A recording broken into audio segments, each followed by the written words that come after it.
आपने actually I'll talk a bit about Japan as well. You lived there for some time. Yes As a Indian आप वहाँ रहे, आपने कुछ चीज़ें भी सीखी, जी। आपने कल्चर देखा, आपने वहाँ स्कूलिंग भी अटेंड की. What is the change in mindset in Japan?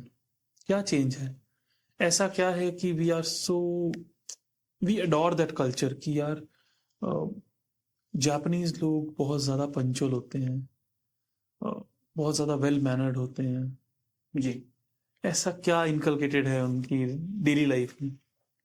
सारी चीजें बताने से पहले मैं एक चीज बोलना चाहूंगा कि जापान के प्रेसिडेंट जो थे पहले, शिंजो आबे, वो इंडिया आए थे। हाँ जी. उन्होंने गंगा के तट पे बैठ के उनकी गंगा की आरती देखी थी 3 घंटे की। जी. जापान के प्रेसिडेंट इंडिया इसलिए आए थे क्योंकि इंडिया में बुलेट ट्रेन लाने के लिए इंडिया को एक फाइनेंस करना था उनको 300 करोड़ का, जापान को, बिल्कुल. ताकि इंडिया में बुलेट ट्रेन आए।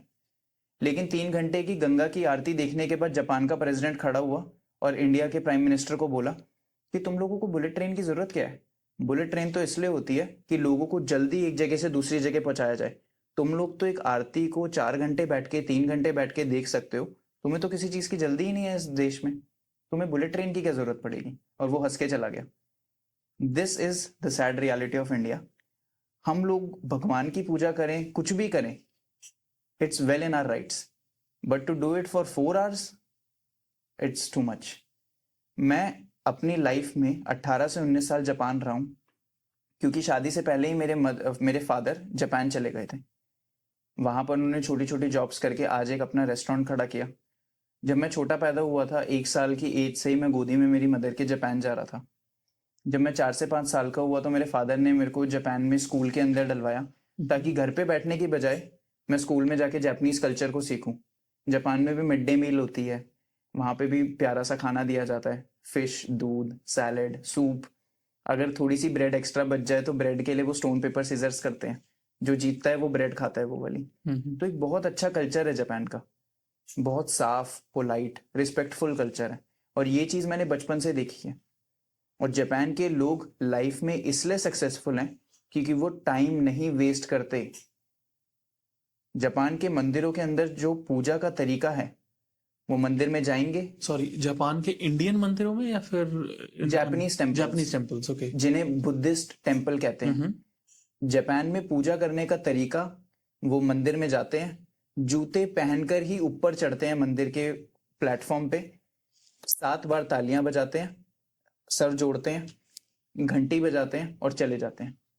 This takes them close to 6 to 8 minutes to finish. ये उनकी पूजा है। जापान के अंदर अपने काम को ही उनकी पूजा माना जाता है। जापान में माना जाता है कि आप अपना काम करते जाओ, भगवान आपको अपने आप सेट कर देंगे। ट्रेन के अंदर खड़ा हुआ एक भी आदमी आपको टाइम वेस्ट करता हुआ नहीं मिलेगा जापान में। या तो वो बुक पढ़ रहा होगा, या तो वो अपने काम से इतना थक रखा होगा कि वो खड़े खड़े ही सो जाएगा। वहां पे 90 से 100 years ओल्ड तक लोग टेनिस खेलते हैं। मैंने उन लोगों के साथ टेनिस खेला है। वो बुढ़े लोग बॉल को कैच करने के लिए जमीन पे गिर जाएंगे, फिर अपने आप को झाड़ के दोबारा खड़े हो जाएंगे भागने के लिए। That is the spirit in Japan which is called Ikigai. तो ऐसे कल्चर में रहने के बाद आप पंचुअलिटी, रिस्पेक्टफुलनेस, टाइम पाबंदी और स्ट्रिक्ट कल्चर को कैसे नहीं अपनाओगे? This is the difference between India and Japan.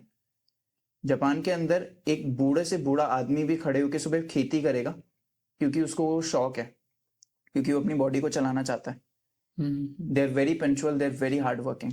ये चीजें पूरी दुनिया को उनसे सीखनी चाहिए, and that's the way I think I am, because ये एक्सपोजर मुझे बचपन से मिला, तो मैं सारे अलग अलग कल्चर्स को समझ पाता हूँ, और सबसे अडेप्ट करके अच्छी चीजें सीखो और आगे बढ़ो भाई, और कुछ नहीं है लाइफ में। आपकी स्कूलिंग में आपको ऐसा क्या फील हुआ जापान में अलग, जो चीज़ें हमें सिखाई जाती हैं? जैसे आप अपनी बॉडी से साफ करते हो, कुछ ऐसा मैंने सुना था, फ्लोर वगैरह जी। और अगर ट्रेन कभी लेट हो जाए तो they just hand over some apology letter, something this I have heard. Is it all true? There are a lot of facts जो जापान के मैं आपके साथ कवर कर सकता हूँ। As a school going child, Japan में सारे बच्चे पैदल स्कूल जाते हैं, चाहे स्कूल 10 किलोमीटर दूर हो चाहे 5 किलोमीटर दूर हो। उसे कहते हैं सुबह की मॉर्निंग वॉक करना खाली पेट। स्कूल तक की मॉर्निंग वॉक बहुत हेल्दी होती है बॉडी के लिए। स्कूल पहुंचने के दरवाजे पे प्रिंसिपल बाहर खड़े होकर स्कूल का झाड़ू मार रहा होता है। क्योंकि जापान में कोई स्वीपर नहीं है, तो सुबह सुबह प्रिंसिपल स्कूल के बाहर झाड़ू मार रहा होता है और बच्चों को हेलो बोल रहा होता है, ये दिखाने के लिए कि humility is number 1 in this world. चाहे आप प्रिंसिपल हो, चाहे कंपनी के मालिक हो, आप टॉयलेट भी साफ कर सकते हो। स्कूल के अंदर जूते बाहर के बाहर उतारे जाते हैं और स्कूल के जूते अंदर पहने जाते हैं, जिनको हुआ बाकी बोलते हैं। क्लासेस शुरू होने से पहले सारे बच्चे टीचर के सामने अपना सर झुकाते हैं और टीचर को इंट्रोड्यूस करते हैं।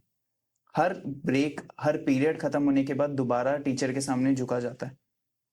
पूरे दिन के अंदर स्कूल 8 घंटे का होता है। उन 8 घंटे में से 2 से 3 घंटे गेम्स पीरियड होते हैं, बच्चों की physical development. Daily games period होता है। स्कूल जाने के बाद सबसे पहला गेम्स पीरियड होता है पढ़ाई से पहले, लंच ब्रेक के बाद एक गेम्स पीरियड होता है और स्कूल खत्म होने से पहले गेम्स पीरियड होता है। स्कूल के अंदर खाना सारे बच्चे अपने हाथ से खुद उठा के लाते हैं, जो बनाया जाता है शेफ के थ्रू। खाना खत्म होने के बाद हर दिन स्कूल में सफाई होती है, जो बच्चे खुद करते हैं।